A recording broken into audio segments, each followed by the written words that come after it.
اعوذ باللہ من الشیطان اللعین الرجیم بسم اللہ الرحمن الرحیم السلام علیکم ورحمۃ اللہ وبرکاتہ۔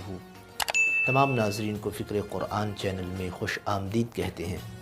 آج انتہائی اہم ٹاپک پہ بات کرنے جا رہا ہوں کہ انسان ڈپریشن کا شکار ہوتا ہے، پریشانی میں آ جاتا ہے، اس کا حل کیا ہے؟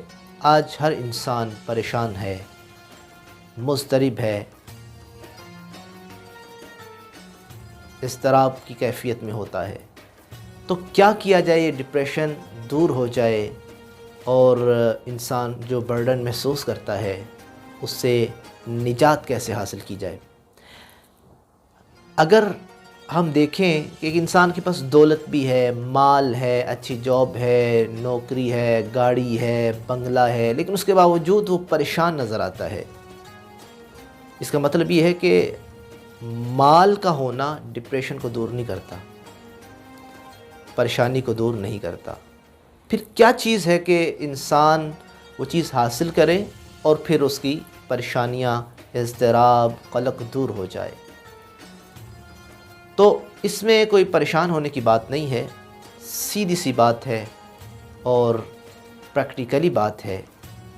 سورہ رعد کا مطالعہ کریں، اللہ تعالیٰ نے بہت پیارا اور آسان نسخہ بتا دیا کہ اگر تم ڈپریشن کا شکار ہو، برڈن محسوس کرتے ہو اور مائنڈلی حوالے سے تم یہ فیل کرتے ہو کہ تم اچھی طرف نہیں جا رہے اور پریشان ہو رہے اور آہستہ آہستہ تم فزیکلی بھی تم ویکنس محسوس کر رہے اور پیچھے کی طرف جا رہے ہو، تو پھر اللہ نے فرمایا کہ تمہارا مال، تمہاری اولاد، تمہارا اچھا بنگلہ، اچھی جاب تمہیں ٹھیک نہیں کریں گے۔